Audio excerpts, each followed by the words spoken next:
Hay veces que sin ninguna carga genética aparente en la familia aparece el primer calvo. ¿Existen estudios científicos entre el estrés y la caída del cabello? Los pacientes que sufren de estrés, la fase de caída se acelera. Una cosa es la genética que portamos y otra cosa es la que expresamos. Todos los hombres tienen testosterona y no todos son calvos. Hablamos de una alopecia androgénica o una calvicie cuando ya el pelo que ha caído ya no vuelve a crecer. Siempre que haya raíz puede haber posibilidad de que vuelva a crecer pelo. La alopecia androgénica que evoluciona a calvicie llega un momento en que la raíz también muere. Y ahí es cuando decimos que hay que plantar, porque ya no hay forma de que salga pelo. La zona donante es la zona donante, es la zona de atrás, la occipital y la de los parietales. Pregunta muchas veces un paciente, ¿cuántos pelos me vais a poner? Yo les pregunto, ¿cuántos pelos me vas a dar? Típico que te levantas por la mañana y ahí ves un montón de pelos en tu almohada.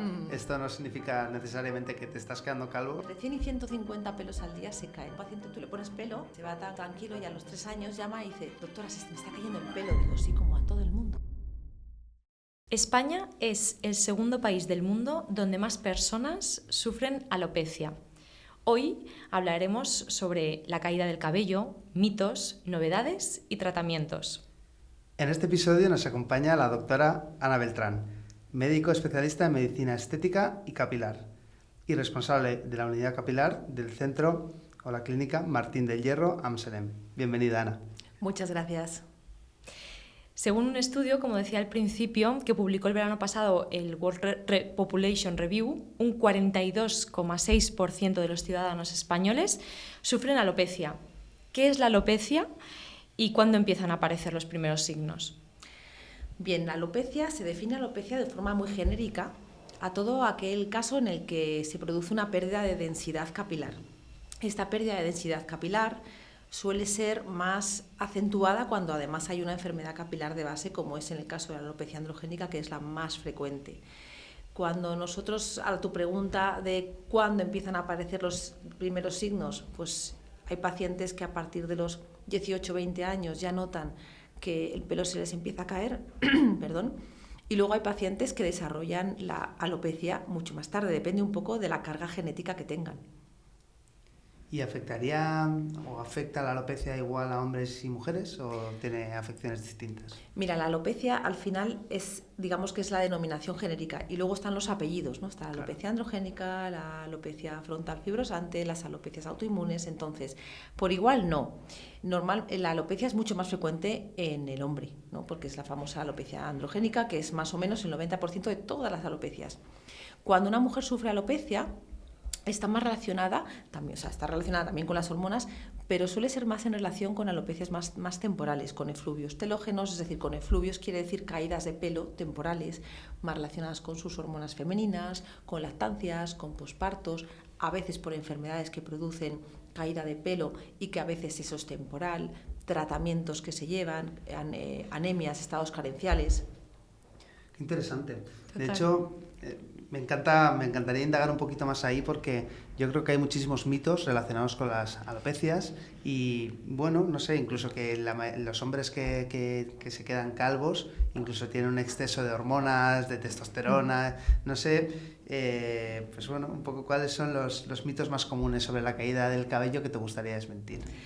Pues mira, lo que tú comentas realmente no es que haya un exceso, es una cosa muy curiosa porque en el caso de la alopecia androgénica lo que ocurre es que la hormona, la testosterona, es una hormona presente en todos los organismos y se transforma en otra hormona que es la dihidrotestosterona. Y es esta otra hormona la que produce lo que es el signo más característico de la alopecia. Cuando los médicos que nos dedicamos a capilar miramos con el microscopio que llamamos tricoscopio y miramos el cuero cabelludo y vemos que entre pelo grueso y pelo grueso aparece un pelo fino. Es lo que llamamos la miniaturización de las unidades foliculares, que eso es la característica más común que define la alopecia androgénica. Pues bien, esa miniaturización está producida por el exceso no de testosterona, sino de esta dihidrotestosterona. Por lo tanto, ya hablaremos si queréis más adelante, los tratamientos médicos, sobre todo a nivel de comprimidos orales que utilizamos, vienen para bloquear esta hormona, para que no se transforme la testosterona en dihidrotestosterona. Pero para esto tiene que haber una susceptibilidad genética. No todos los hombres tienen testosterona y no todos son calvos. Decías que la alopecia androgénica, que es la más frecuente en un 90% de los casos, ¿la principal causa es hormonal? Sí. ¿O la principal causa es genética? Bueno, realmente es genética, pero es una causa genética hormonal, Vale. que es lo que estaba explicando de la testosterona que se convierte en dihidrotestosterona. Vale. ¿Y algún mito más que quieras destacar? Algo que se haya dicho siempre de, no sé, te has quedado calvo porque te pones mucho gorra, o te has quedado calvo O dicen, hay una que dicen que los hombres calvos es porque el abuelo materno lo es. Exacto, ese es otro. Ese Bueno, es súper extendido. A ver, esta carga genética, obviamente, bien, y sigue por estas famosas leyes de Mendel, ¿no?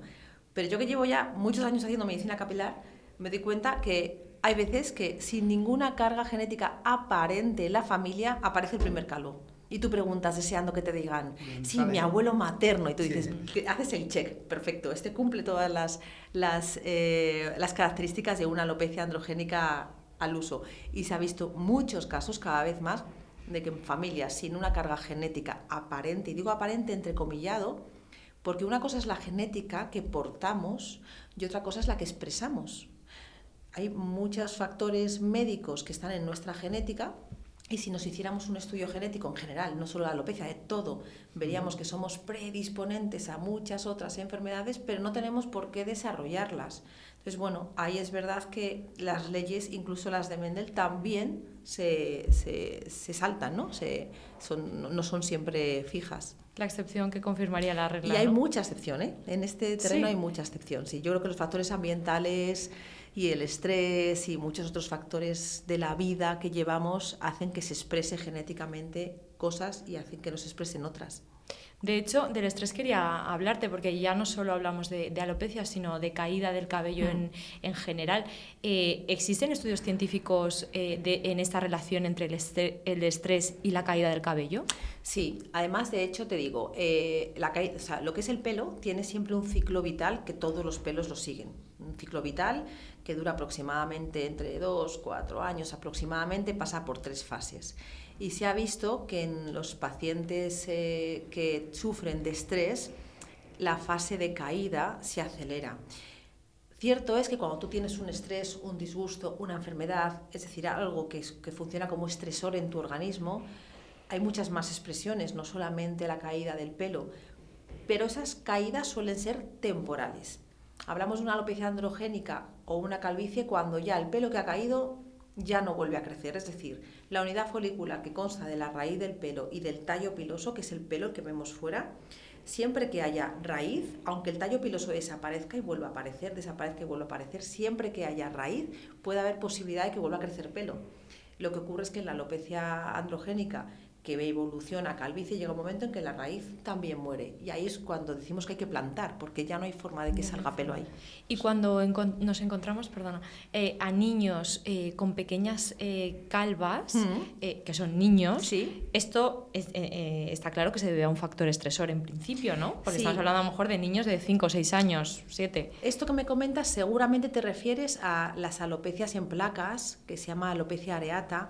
Eso es un tipo de alopecia que es autoinmune, está muy relacionada con el estrés y suelen ser alopecias reversibles. Y digo suelen ser porque desgraciadamente hay casos en los que estos niños no solo no recuperan estas placas de alopecia, sino que se extienden y aparecen lo que habéis seguro visto en alguna ocasión, que es la alopecia universal, que es una alopecia areata completa.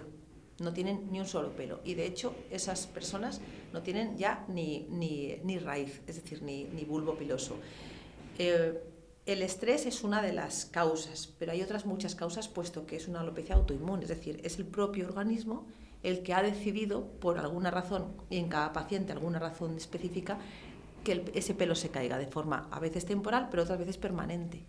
Por lo tanto, típico que te levantas por la mañana y ves un montón de pelos en tu almohada. Esto no significa necesariamente que te estás quedando calvo si ese claro. folículo, ese pelo vuelve a nacer, o sea, vuelve claro, a producirse, date cuenta que más o menos entre 100 y 150, dependiendo del tamaño de la cabeza, porque claro, sí. todos tenemos la misma cabeza y los mismos pelos, ¿no? Pero entre 100 y 150 pelos al día se caen. Yo eso se lo cuento mucho a los pacientes que ya hemos operado, porque claro, a un paciente tú le operas, le pones pelo, se va tan tranquilo y a los 3 años llama y dice: doctora, se me está cayendo el pelo. Digo, sí, como a todo el mundo, porque no te he puesto... Que se caiga el pelo es no normal. No te he puesto alambres, te he puesto pelo. Entonces Claro. sigue teniendo su ciclo. Exacto. No, alguna clínica y algún doctor, algún compañero que les hace contar los pelos que se van cayendo en la almohada día a día para ver si es más o menos los pelos normales. Pero efectivamente a todo el mundo se nos tiene que caer el pelo para que se pueda renovar. Cuando esa caída de pelo es más exagerada es cuando tenemos que poner un poco el punto de vista más estricto y decir, a ver, vamos a mirar a ver si realmente estás desarrollando alguna alopecia o esto es temporal. Hablabas antes de que el ciclo vital del pelo dura entre 2 y 4 años. ¿Qué fases tiene este ciclo vital? Pues mira, la fase más larga se llama fase anagénica o de crecimiento, que dura entre los 2 y 4, a veces 6 años, ¿vale? Y en esta fase están el 85% de los pelos, o sea que bien. Tenemos el 85% de los pelos a salvo durante de 2 a 6 años. Y más o menos la velocidad de crecimiento, más o menos, es de 1 centímetro al mes, aprox, luego cada paciente. Luego está la fase siguiente, que es la catágena o de reposo. El pelo se detiene y se detiene ahí aproximadamente unas 3 semanas. Hay como un stop en ese crecimiento. Y luego ya pasa a la última fase, que es la fase telógena o de caída. Es un poquito más larga que la anterior, entre los 3 y los 6 meses. Y aquí tenemos más o menos un 10% de personas que están en esta fase. Y esta fase de caída es la que muchas veces se ve afectada por algunas enfermedades, algunos tratamientos, porque se acelere. ¿Y es esta fase lo que da explicación a que el pelo en primavera y otoño se caiga más? ¿O ahí hay otra explicación o esto también es un mito? No, sí, realmente no es que sea esta fase, porque si te das cuenta, el ciclo de las fases es de 3 a 6 meses, entonces no todo el mundo, ni todos los pelos están en esta fase al mismo tiempo. ¿Qué ocurre? Que hay situaciones del año en el que igual que nos crecen más rápido las uñas, nos crece más rápido el pelo y se cae más rápido, pero depende mucho de los pacientes. De hecho, no a todo el mundo se le cae el pelo en otoño, ni no a todo el mundo se le cae el pelo en primavera. Yo tengo pacientes que en otoño y primavera no se les cae el pelo, se les cae más el pelo en otras temporadas. Y no es cíclico, no a todo el mundo que se le cae en mayo, espera en mayo la caída del pelo, ¿no? Claro. Porque lo normal sería hacer la comparación de se me cae el pelo en otoño de la misma forma que en los árboles se caen las hojas. Sí, ¿Hay alguna relación o esto es absurdo? No hay ninguna relación, no hay ninguna relación a nivel bioquímico. Los árboles tienen su propia bioquímica y el cuerpo humano tiene la suya. Es verdad que hay otro tema relacionado pues con otros factores ambientales y biológicos y de luz y demás. O sea, que ahí sí que es verdad que si nos pusiéramos a ver los biorritmos, nos daríamos cuenta que si los respetáramos un poco más, que es prácticamente imposible en el mundo en el que vivimos, posiblemente se adaptaría esos biorritmos más a la caída del pelo, al crecimiento. ¿Y todas las alopecias son reversibles o hay alguna, en el caso de que intentemos hacer un injerto capilar o intentemos hacer algo, ¿hay gente que no sirve para donarse a sí misma pelo en caso de que...? Sí, por eso es tan importante el correcto diagnóstico. Cuando viene un paciente a consulta y viene hay como 2 perfiles, de forma como muy genérica, ¿no?, de pacientes. Los que vienen a consulta por salud capilar, oye, se me cae el pelo últimamente, mi abuelo era calvo y yo quiero prevenir, o el que viene a consulta porque, tengo una caída evidente, mi abuelo, mi abuela, mi padre es calvo y yo ya tengo necesidad de injerto. El diagnóstico ahí es fundamental, porque la viabilidad del injerto capilar es 100% exitosa si el diagnóstico es correcto. Si tú no diagnosticas bien una alopecia y no era androgénica, imagínate que era una alopecia autoinmune, una alopecia por algún estado carencial, una cicatricial, o sea, hay mucho tipo de apellidos, a ese paciente le vas a operar y es posible que de 2 a 4 años vuelva a perder el pelo de forma total. Entonces es importante el diagnóstico. Qué bueno. Antes de entrar un poquito más en diagnósticos, en tratamientos, me gustaría pasar a preguntarte ¿qué te hizo dedicarte a lo que te dedicas? ¿Por qué decidiste especializarte en medicina estética capilar? Bueno, pues realmente esto es una pregunta interesante, porque yo me formé yo hice mi carrera de medicina con mucha vocación desde pequeña. Mi padre es médico y yo solo quería hacer medicina. Acabé de forma anecdótica, diríamoslo así, haciendo medicina de familia, me encantó, y luego empecé la andadura por la medicina estética y capilar. ¿Por qué? Porque siempre me ha gustado trabajar con las manos. Entonces yo creo que en mi trasfondo hay una cirujana. Totalmente. Sí. O no sé si una cirujana o una artista dentro de la humildad de las palabras, ¿no? Sí. Porque siempre he necesitado trabajar con las manos. Y cuando hacía medicina de familia me faltaba esa variable. Por eso me especialicé en medicina estética y después en capilar, porque es un trabajo muy manual y es muy bonito. Y también está relacionado un poco con el arte, ¿no? Porque absoluto. Cómo pones cada pelo, cómo insertas, realmente puede influir completamente. Muchísimo en el resultado. Sí, bueno, influye totalmente en el resultado, sí. De hecho, los injertos capilares han evolucionado una barbaridad de cómo se hacían hace 20 años, 15 años, donde yo no hacía injerto capilar, pero sí que conozco compañeros y resultados, a cómo se hacen ahora. Ahora esto es un verdadero arte, o sea, cada cirugía es diferente a la del día anterior y a la del día siguiente, es completamente diferente. Esto es muy interesante. Total. Y seguro que hay alguna práctica que hace 20 años se hacía y que ahora tú la ves y dices, esto es flagrante que se haga esto así, o realmente se hacía pues bien. Pues mira, hace tantos años, claro, todo ha evolucionado, la cirugía capilar sigue siendo una microcirugía y sigue siendo muy arcaica en cuanto a que sí, surgen, o sea, hay robots y tal que ayudan, pero la mayoría de las veces los buenos equipos capilar no quieren ni verlo, porque donde está la mano humana todavía no supera lo que es el robot, ¿no?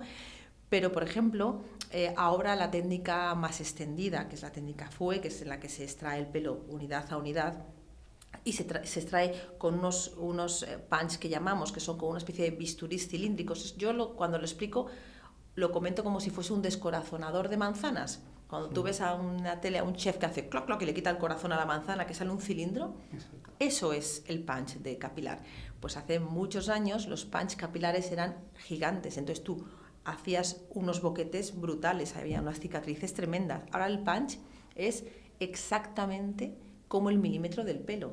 Y de hecho, dependiendo del grosor del pelo de cada paciente, tú eliges el punch que vas a usar, de forma que las cicatrices son muchas veces invisibles al ojo humano. Yo siempre les pico un poco a los pacientes, digo, ahora dentro de un mes o dos te vas a tu peluquero, que están más que hartos de ver implantes capilares, y dile que te encuentres las cicatrices, a ver si las ven. Y cuando viene me dice, es verdad, no me las ha visto. Digo, bueno, pues eso es que lo hemos hecho bien, ¿no? Y en esas cirugías, porque claro, has dicho que os gusta hacerlo pelo por pelo, ¿sí? O folículo a folículo. ¿Cuántos pelos tiene una cabeza y cuánto tiempo tarda esto? Mira, esa es la pregunta y ahora te la voy a contestar porque es lo mismo que me pregunta muchas veces un paciente de ¿cuántos pelos me vais a poner? Yo les pregunto, ¿cuántos pelos me vas a dar? Claro. Depende completamente de la densidad que tenga la zona donante. La zona donante es la zona donante, es la zona de atrás, la occipital y la de los parietales, la zona de los lados, la de las orejitas. Dependiendo de qué densidad tenga esa zona donante, tú vas a sacar determinados pelos. Obviamente una zona donante puede tener 15, 20.000 pelos, pero tú no le puedes dejar la zona donante arrasada. Entonces tienes que sacar el número suficiente y necesario para cubrir la zona receptora siempre y cuando la zona donante quede bien, quede estética, porque esto no nos olvidemos, esto es una cirugía estética.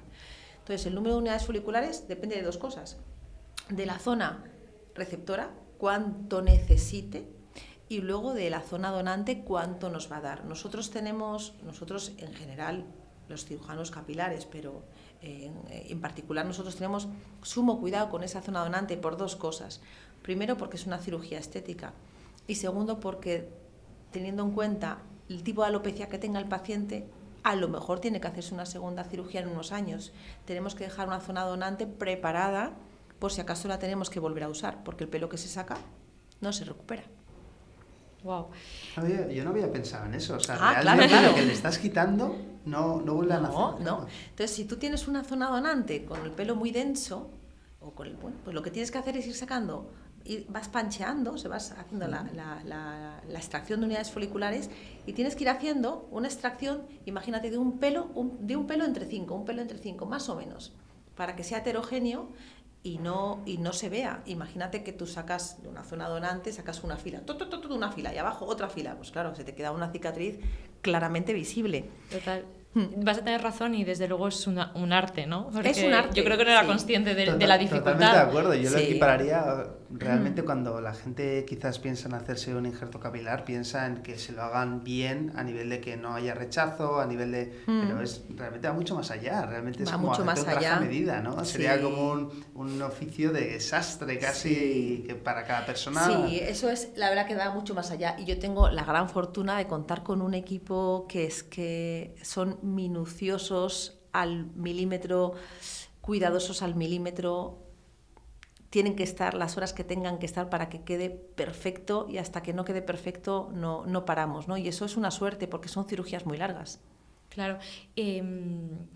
Hablabas antes de técnicas de la importancia de las técnicas, o sea, del diagnóstico, Sí. ¿no? Para, evidentemente, dar un buen tratamiento. ¿Qué técnicas de diagnóstico están a la vanguardia hoy en día? Pues mira, en medicina capilar, te voy a ser muy sincera, es importantísimo hacer una buena anamnesis. ¿Qué es la anamnesis? Que se utiliza muy poquito. Yo que vengo de la medicina de familia, para mí eso era la EBC. Es una buena historia clínica.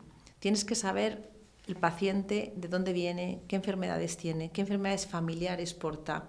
Hay que hacer una analítica. La analítica nos da muchísima información, porque aunque tú estés seguro que por la exploración física que ahora os comento es una alopecia androgénica, luego hay otros factores analíticos que pueden estar influyendo en que esta alopecia esté empeorando o no. Es decir, tienes que hacer una analítica, tienes que ver cómo está el tiroides, tienes que ver cómo está la vitamina D, tienes que ver cómo está el hierro, un montón de cosas que realmente puedes aportar como un plus a que esa alopecia vaya mejor o no. Una vez hecho esto, el diagnóstico es un diagnóstico clínico. Hay una exploración física, visual, por supuesto, y luego es fundamental tener un tricoscopio. Un tricoscopio es un microscopio en el cual tú miras el cuero cabelludo, y en el cuero cabelludo se analizan muchas cosas. El grosor del pelo, la multiplicidad de las unidades foliculares, que sabéis que puede ser de 1, de 2, de 3 y de 4 pelos. Alguna hemos encontrado de 5, un trébol, pero no es lo más habitual. Y luego también se mira cómo es el orificio de salida, cómo es la base del cuero cabelludo. Todo esto nos da información para diagnosticar primero si es una alopecia y luego el apellido de esta alopecia. Súper interesante.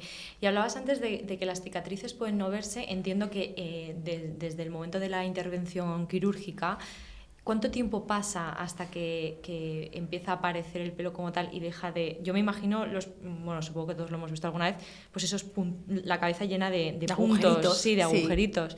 ¿Cuánto tiempo pasa hasta que esa cabeza empieza a tener un cabello normal, entiéndase? Pues mira, depende un poco, porque una cosa es la zona donante y otra cosa es la zona receptora. En la zona donante, que es la zona de los agujeritos, pues imagínate que hay 3.000 microagujeritos, ¿no?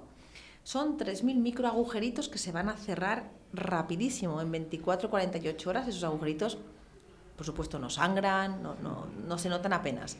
Pero ¿qué ocurre? Que el resto del pelo, nosotros para hacer la cirugía, habitualmente cuando se rasura, que es en la mayoría de los casos, rasuramos al 1,5. Entonces, vosotros, los chicos que sabéis lo que es el 1,5, a mí me costó.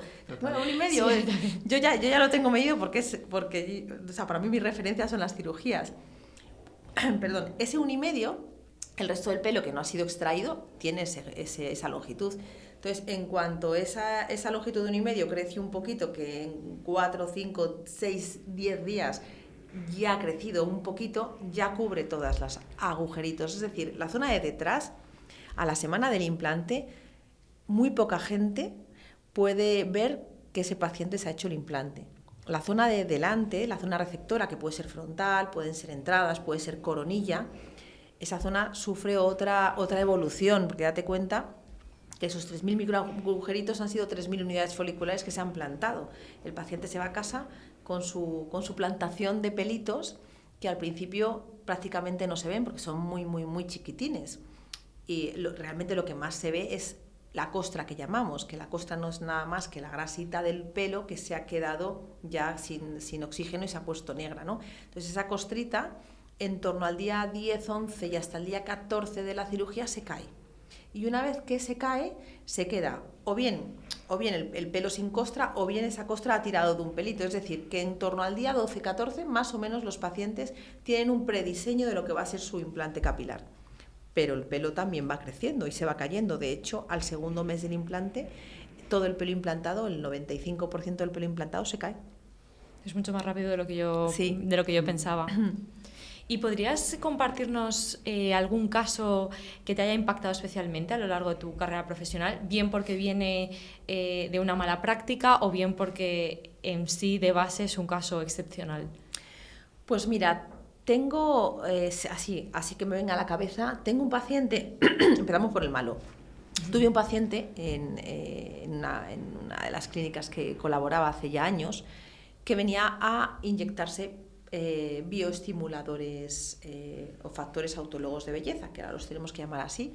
Es cuando se extrae sangre, ¿Plasmar con plaquetas? Tú lo puedes decir. Yo no. Se extrae sangre, se centrifuga y se aplica. ¿Esto qué es? Un regenerador o recuperador de cualquier célula. Entonces, muy aconsejado o muy aconsejable en la medicina capilar en general, pero muy aconsejable tanto antes como después de un implante. Pues este chico venía de hacerse un implante en Turquía y vino a hacerse, yo no le conocía, a hacerse esta técnica conmigo. Y cuando me giré a verle la zona donante, la verdad que para mí fue un shock. Le tuve que hacer una foto y se la enseñé. Le dije, ¿tú te has visto la zona de detrás cómo la tienes? Y dijo, no especialmente. Entonces le hice una foto, se la enseñé. Tenía la zona masacrada. ¿Masacrada por qué? Porque era un paciente que no se tenía que haber implantado de ninguna de las maneras. No tenía zona donante suficiente para nada, ni siquiera para una pequeña coronilla. Y realmente no tenía nada de pelo delante. Le habían puesto, pues no sé cuántos, 2000 pelos mal puestos. Y lo siento, tengo que hablar así porque ese fue el peor caso que he visto. Y no había cubierto nada. Y le habían dejado la zona de atrás devastada. Pero lo peor no es eso. Lo peor es que tenía cita en 2 meses para hacerse una segunda cirugía. Y yo le tuve que decir, mira, espero ni aquí... que no fuera. Claro, le dije, por favor, no puedes ir a hacerte una segunda cirugía porque no tienes zona donante ni para la primera.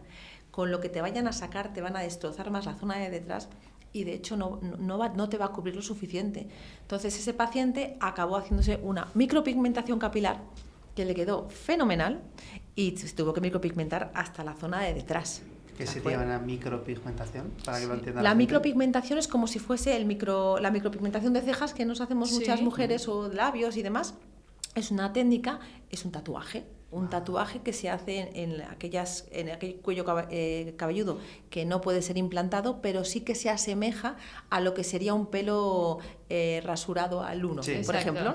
Y da un aspecto súper natural, porque además es que lo hacen en forma de pelito. Entonces, obviamente, si pasas la mano, no tocas pelo, pero visualmente queda genial. No sabía que existía esa técnica. O sea, sí que la micropigmentación en cejas la conocía, pero no en el cuero. Queda genial. Y con tus 15 años de experiencia, que mínimo llevas en esta profesión, ¿qué consejos darías a una persona pues, que está empezando a experimentar los primeros signos de alopecia o de problemas capilares?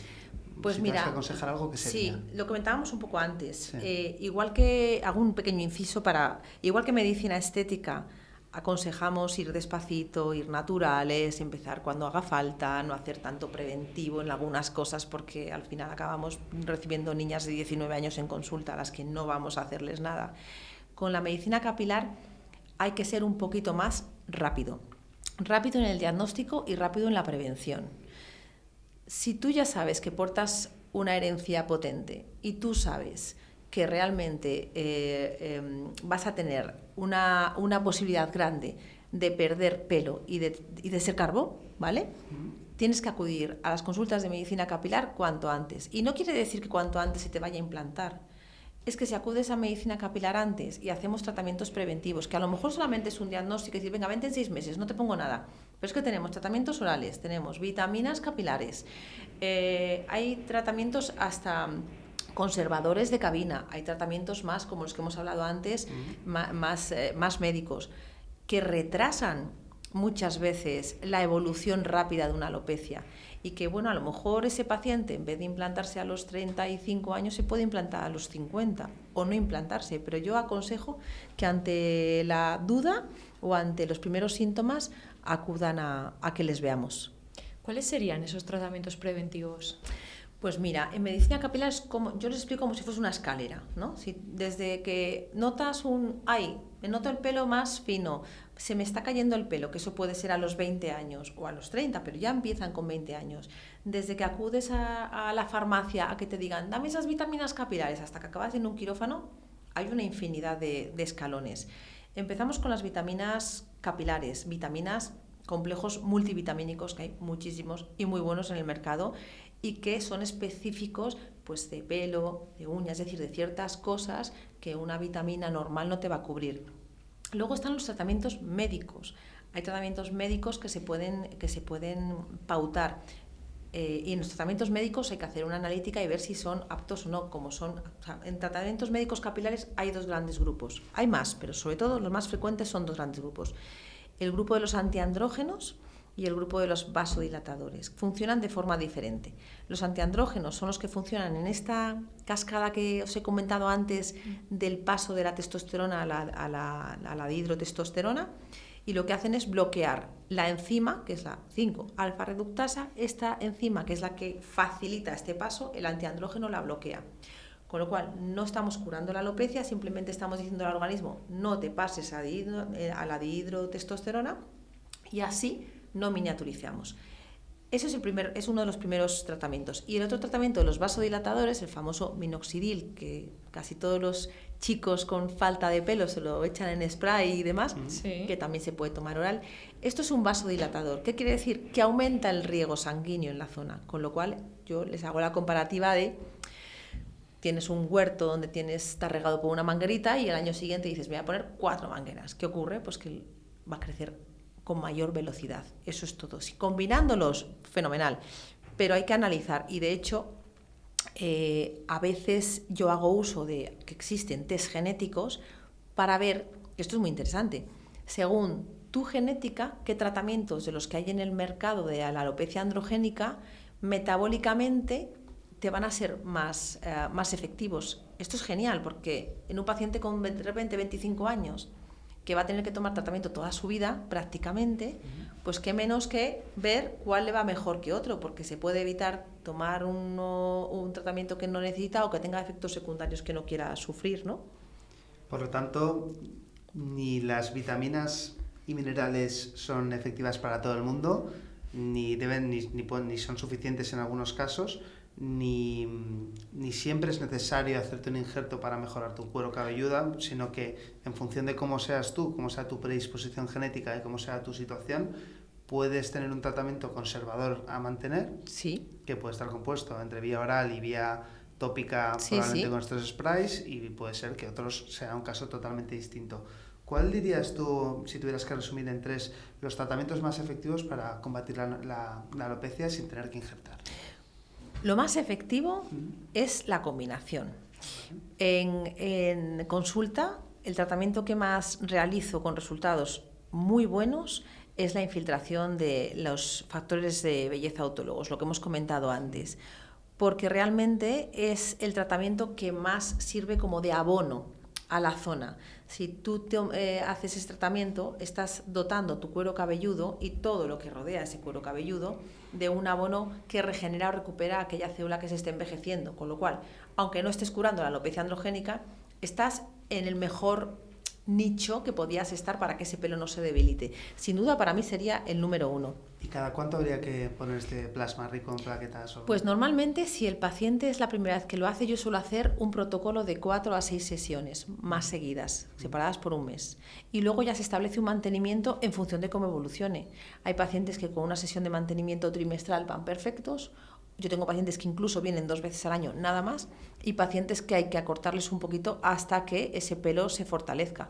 Pero habitualmente lo normal es de 4 a 6 más o menos seguidas y luego una sesión trimestral. Eso sería un protocolo más como de lo más habitual. Yo es que estoy rodeado de amigos y gente cercana que utilizan minoxidil, finasteride, tetasteride, y que realmente no sé si se han planteado utilizar este plasma rico en plaquetas y acudir a un centro como el vuestro, a una clínica como la vuestra. ¿Realmente podrían estar obteniendo resultados más favorecedores y más rápidos si utilizan este tratamiento que acabas de comentar? ¿O realmente puede ser que lo que necesiten es un spray? Hombre, sin duda, el gran parte de los casos, obviamente, luego hay casos que no responden igual, pero en gran parte, la mayoría de los casos, mejoran mucho más si se les aplica el tratamiento pinchado.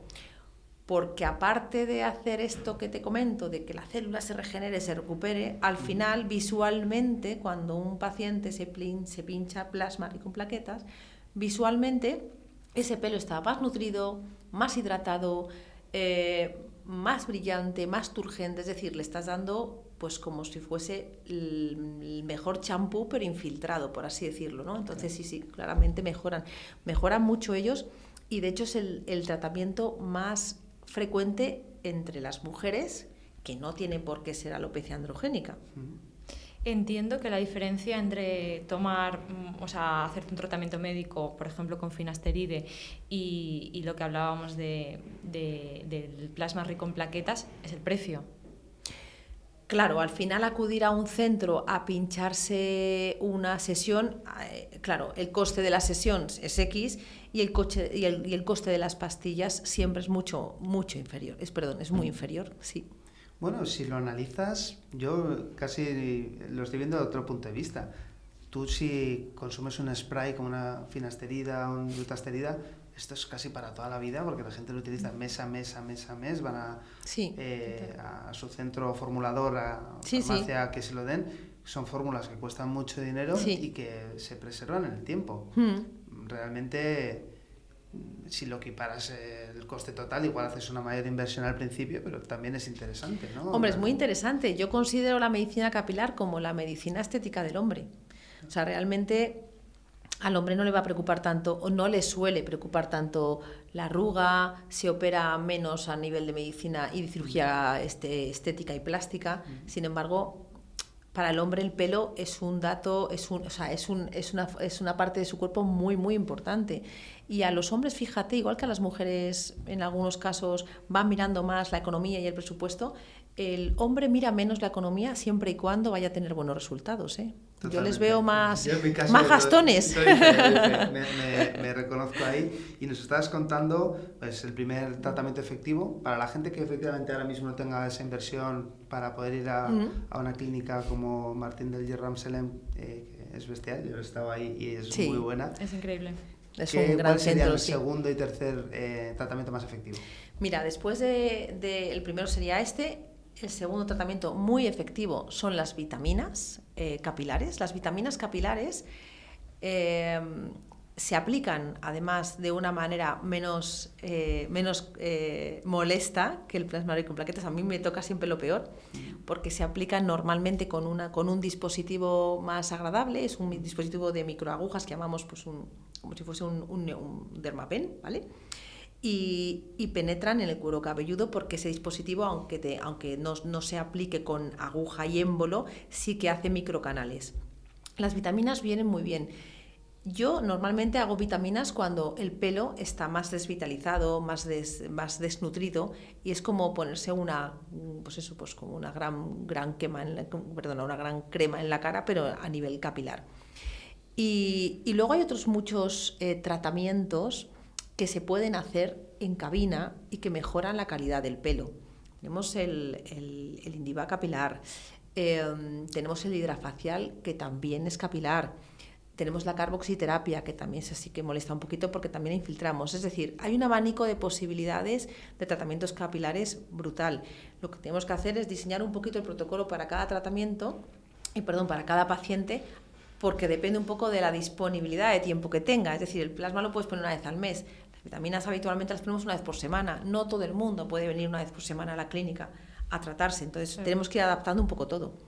Entonces esa sería la categoría número 1 de efectividad, y luego pensando en vitaminas y minerales por vía oral, ¿eso tendría una efectividad que resulta interesante? ¿Es suficiente? ¿Para unos sí, para otros no? Yo, lo que te comentaba antes, siempre hago una analítica, porque a veces están pacientes tomándose durante meses y llegan a consulta, llevo meses tomándome X de farmacia y no noto nada, y haces una analítica y a lo mejor tiene un perfil de hierro bajo, o a lo mejor tiene la vitamina D baja, que la vitamina D está muy implicada en el metabolismo del ciclo folicular y es muy frecuente tenerla, Biotina, ¿no? sí, tenerla, la D, La D, vale. sí, la D de Dinamarca. Sí, vale. Es muy frecuente tenerla baja. Esa siempre hay que suplementarla. Y entonces a veces dices, bueno, llevas 3 meses tomando un complejo vitamínico de muchas cosas, pero te faltaba el hierro, te faltaba esta vitamina D. O por ejemplo el tiroides, que parece que una tontería, pero yo he visto, yo he diagnosticado muchos casos de problemas tiroideos en consultas capilares, porque también está muy relacionado el tema del tiroides con el pelo. El eje intestino-cerebro-piel, ¿no? Y que muchas veces, como Sí, estamos por dentro... completamente. No nos podemos olvidar que somos un todo y todo está relacionado, todo. ¿Qué avances recientes se han producido dentro de la medicina capilar para tratar la alopecia? ¿Pueden estar ofreciendo ahora más esperanza que nunca a estos chicos? Porque yo, lo que has dicho, o sea, yo creo que al hombre es al que más le preocupa pues esta caída del pelo, esta posible alopecia. ¿Cuáles son los avances más recientes en este sector?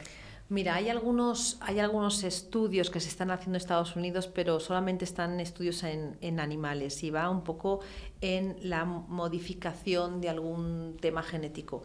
Ahora mismo todavía eso está en estudios con animales y no nos ha llegado nada. Para mí el avance más importante que hay en cirugía capilar es la extremada formación que tienen los equipos que hacen las cirugías capilares.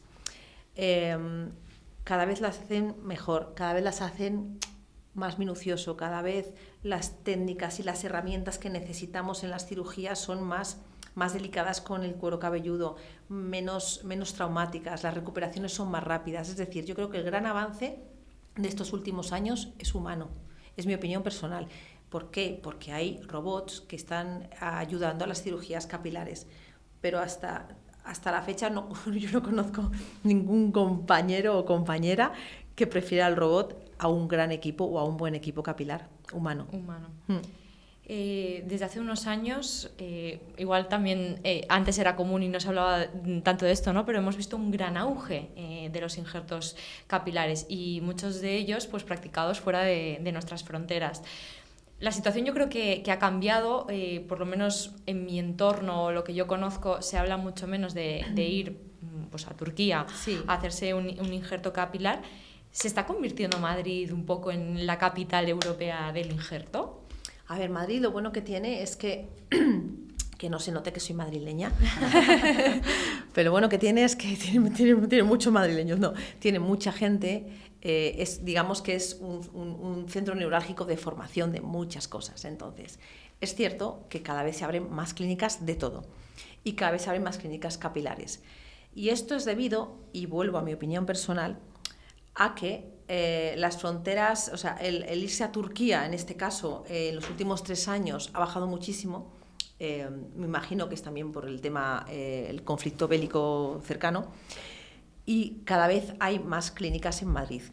Y el que la gente se haya ido tanto a Turquía no deja de ser un tema económico totalmente. Al final nadie quiere ser operado fuera de sus fronteras solo por lucir que se ha operado en Turquía. Es verdad que en Turquía los precios en los últimos años eran baratísimos. Y bueno, pues es un riesgo que hay que asumir y es un riesgo que tenemos que asumir los que ni somos tan baratos y que tenemos buena formación para operar en España. Totalmente. A mí, de hecho, incluso el coste del traslado, hotel, viajes, al final se acabaría estaneteando casi una cosa con la otra o realmente hay tanta diferencia. Hay diferencia porque ellos hacían paquetes con viaje, hotel y quirófano. Wow. Sí, hay mucha diferencia. Un completo. Sí, hacían el completo. Y es lo que un poco hemos comentado. Yo no puedo hablar mal de un equipo que no conozco, de un país que no conozco. Lo único que puedo lanzar es un llamamiento también a que en España la formación de los profesionales que se dedican a esto y a casi todas las especialidades médicas es muy avanzada, es muy buena. Y si tienes algún problema con la cirugía que te han hecho el lunes, el martes tu médico responsable está ahí para atenderte. Y realmente el viajar fuera a mí me deja un poco esa sensación de incapacidad a una respuesta si algo va mal. Lo normal es que vaya bien, sí, y seamos honestos, lo normal es que, incluso yéndote a Turquía, tengas un buen implante. Pero si salen mal las cosas, la respuesta que se obtiene es mucho menor. Y sí que es caso, verdad. Lo barato puede acabar saliendo caro, ¿no? Claro, porque luego claro. donde te vas a tratar esa recuperación en caso de que el injerto vaya mal, va a ser Y ser todos cerca los y va a médicos ser... que nos dedicamos a esto hemos tenido que tratar complicaciones. Todos, porque al final tratas la complicación al lado de tu casa. Exacto. Mira el caso que ponías antes, Sí. ¿no? Que explicabas antes, que es el peor que has visto a lo largo de tu carrera. Sí. Desde luego es impactante, y más impactante es que tuviese una segunda sesión y nadie le hubiese dicho, si no llega a ser porque no sé por qué razón acudió a ti, hubiese seguido yendo y imagínate cómo hubiese quedado esa cabeza. Pero fíjate, aún así te digo, y soy muy breve, que esto hemos hablado de irse de fuera, de este caso fue de Turquía. Pero yo he tenido casos en España que han acudido a mí, les he dicho que no eran viables para un implante porque zona donante era insuficiente. La mires por donde lo mires, y me traían presupuestos de otras clínicas donde les operaban al mes siguiente. Y yo, obviamente, les decía, yo no me operaría ni conmigo, o sea, yo sí o sí no te voy a operar, tú verás. O sea, que realmente hay que tener muy claro cuándo decir que no. Y yo he dicho que no muchas veces. ¿Y de qué profesionales te puedes fiar? ¿No? Porque claro. parece, por lo que estoy viendo, que cualquiera mata por darte un presupuesto y ponerte cualquier cosa. Hombre, no deja de ser algo privado, ¿no? Al final la medicina estética, la cirugía plástica, la cirugía capilar es algo prescindible, es algo privado. Yo me dedico a ello y yo como de ello, pero yo no voy a comer nunca de un caso que no sea operable, porque al final ese resultado y esa firma es la tuya. Y para esas personas que no son aptas o que no son donantes de sí mismos y que no pueden acudir al injerto, ¿qué les recomendarías? ¿Cuál sería la pauta? ¿Empezar con el plasma rico en plaquetas o...? Ahí es complicado, porque si una persona, imagínate el caso que hay muchos que acuden a consulta ya con una calvicie establecida, con una zona frontal ya, ¿no?, brillante, que llega hasta la coronilla y que tienen detrás pues ese rodete chiquitito de zona donante. En esa cabeza, aunque yo pinche plasma, no le va a salir pelo. Aunque se tomen dutasteride, finasteride y minoxidil, no les va a salir pelo. Entonces, en esos casos, mi única recomendación es la micropigmentación. Hay otras veces en el que tú miras con el tricoscopio y quieres ver y ves que hay unidades foliculares que, aunque no estén saliendo, sí tienen raíz. En esos casos, obviamente, vas a por todas, siempre con la expectativa súper clara. Nunca va a tener una melena, nunca la ha tenido, nunca la va a tener. Entonces, bueno, ahí tienes que valorar si según la expectativa que le propones al paciente le merece la pena meterse en ese tratamiento y esa inversión. ¿Y un paciente puede no ser compatible con donar solo porque no tiene, o también porque su pelo es quizás demasiado fino o de poca calidad? Claro, ¿Hay casos en ese sí, sentido? es que la zona donante no solamente es una cuestión de número, como bien has dicho. Hay pelos que no tienen la calidad suficiente para ser donados. Y en ese caso, por ejemplo, eso es muy interesante porque hay veces en las que tú ves a un paciente que sí que podría por cantidad tener injerto, pero su pelo no está preparado, no es un buen pelo. En esos casos yo lo que hago es, le pongo tratamiento durante un año, le reviso a los 6 meses al año, y al año volvemos a partimos otra vez del punto cero. Yo les digo, al año te voy a volver a ver, pero no vengas con la expectativa de que al año te voy a operar. Dentro de un año, después de un año de tratamiento, vamos a ver si sí o si no. Y eso es un buen caso, por ejemplo, para poner tratamiento médico, tanto oral como pinchado, todo lo que podamos, para que la zona donante coja la fortaleza suficiente para poder ser servible, para que sirva para la zona receptora. ¿Y has tenido casos de éxito que hayas conseguido hacer? Ahí sí. Yo soy muy prudente de todas formas a la hora de generar expectativas, y sí hemos tenido casos en los que hemos esperado un año, hemos plantado la semilla, ha crecido la semilla y hemos podido plantar. Bueno, eso es una maravilla y hay esperanza. Yo tengo gente muy cercana y querida que está en ese proceso. Claro. Yo les voy a pasar tu contacto porque seguro que podéis hacer cosas interesantes. Claro que sí. ¿El último recurso debería de ser el injerto? Bueno, el último o no. Es decir, ¿cuándo operar? El cuándo operar es muy fácil. Si tú tienes una base en la que el 90% de la... O sea, si tienes una base de pelo en la que hay miniaturización de esas unidades foliculares, pero todavía hay unidades foliculares, o sea, hay pelos, aunque sean débiles, se puede hacer tratamiento médico. Médico me refiero a tratamiento domiciliario, a pastillas, a pinchazos. En el momento que ya no hay unidades, no están miniaturizadas, hay que operar. Eso no lo da casi la edad de cuándo hacerlo, sino el momento en el cual el paciente viene a tu consulta. Mi paciente más joven intervenido tenía 19 años. 19 años y una alopecia brutal.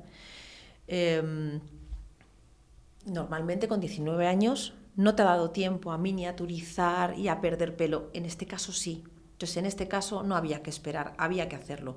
Pero en todos los casos hay que valorar. Último recurso, depende. También es verdad que esto es una medicina estética. Es decir, si tú tienes 35 años, tienes un aspecto estupendo, pero te das la vuelta y tienes una coronilla y por detrás parece 65, ¿para qué vas a esperar? Si es cuando estás en ese momento de lucir, ¿no? Entonces ahí hay que valorar mucho. Me gusta la respuesta. Antes estábamos comentando fuera del episodio una conversación súper interesante y que, bueno, también hemos hablado de mitos, pero no han salido. Hay un mito muy extendido que en los tratamientos con finasteride, con dutasteride, hay una serie de efectos secundarios, sobre todo en hombres, y que está relacionado con nuestra salud sexual. Uh-huh. ¿Esto es empírico? ¿Son datos? ¿Es reversible? Sí, no es un mito, es una realidad, pero voy a matizar. Es una realidad muy poco frecuente. ¿Qué ocurre? Que como es una esfera que afecta mucho al hombre, porque es en la esfera sexual en la mayoría de los casos, está muy extendida esa información. Entonces, cuando tú le propones al paciente y te ven escribiendo en la receta la F o la D de dutasteride, ya se empiezan a poner nerviosos, digo, sí, pero no tiene por qué ocurrirte, es muy infrecuente. Y también es cierto que es 100% reversible a quitar el tratamiento. Y muy, muy, muy, muy reversible a no quitarlo. Es decir, muchas veces son periodos temporales. ¿Qué ocurre? Que también es una esfera sexual, es una esfera muy psicológica y muchas veces yo he tenido varias fases en esta profesión capilar, ¿no? A veces me he callado, digo, si se lo digo, lo va a tener. A veces me he callado. Y otras veces digo, no me voy a callar porque entonces se va a pensar que se me ha olvidado decírselo y es una cosa muy importante. Ahora yo lo digo, pero también les aclaro que es muy infrecuente. Es muy infrecuente. Lo que ocurre es que entre vosotros os lo contáis todo. Y si es eso, más. Empiezas a ver vídeos, empiezas a... Hombre, claro. A tener mucha información y a veces, sí. Pues eso. Sí, la cabeza es te puedo jugar en contra. No, claro, arma peligrosa. Sí, sí. Total. Bueno, yo he disfrutado muchísimo de este rato charlando contigo, Qué Ana. bien. No sé si tenemos alguna duda más o algún aspecto que tratar. Si no, pasamos a la última parte del episodio en el que hemos recogido una serie de preguntas que debes responder de forma breve. Uh-huh. Y, bueno, uy, breve yo, ¿en serio? De forma breve las Voy llamamos a intentarlo. las preguntas rápidas y siempre terminamos los episodios con estas preguntas. Venga. ¿Vamos a por ello? Vamos a por ello. ¿Cuál es la mejor época del año para ponerse pelo? Cualquiera en la que puedas permitirte 15 días de descanso. ¿Cuánto cuesta de media un injerto capilar? En un centro bueno, alrededor de los 4.500 euros. ¿Te fiarías de un médico capilar con mal pelo? Sí. ¿Es necesario irte a Turquía para hacerte un injerto de pelo? No. Y la última pregunta del podcast. ¿A quién te gustaría que invitáramos al podcast de Cobolabs en episodios futuros? ¿Para hablar de qué? Lo que tú consideres que sea interesante. Una persona que a ti quizás te haya inspirado, o un profesional. Relacionado con la salud. Relacionado con la salud. Quizás alguien de Martín del Hierro Amselem, algún doctor que haya... No lo sé. Venga, pues a Martín del Hierro. Bueno, venga. Fenomenal. Al doctor Martín del Hierro. Venga, pues si nos pasas luego su contacto, te lo agradeceríamos. Esto Fantástico. Ha sido todo por nuestra parte. La verdad que es una maravilla haber podido charlar contigo. Creo que es un tema súper interesante y que nuestro público habrá disfrutado muchísimo. Totalmente. Pues muchas gracias a vosotros, yo también he disfrutado un montón y espero que no me haya acelerado y que haya aclarado todas las dudas. Yo creo que sí, A mí que me cuesta, lo he entendido todo fenomenal. Uf, menos mal. Así que nada, Mil para gracias. todos los que tengáis dudas, hemos estado aquí charlando con la doctora Ana Beltrán y bueno, ya sabéis que está en el Centro Martín del Hierro Amselem y cualquier duda que tengáis, no dudéis en acudir Sí, a por ellos, que son supuesto. profesionales de primera categoría. Muchas gracias. Pues nada, Gracias. un saludo a todos.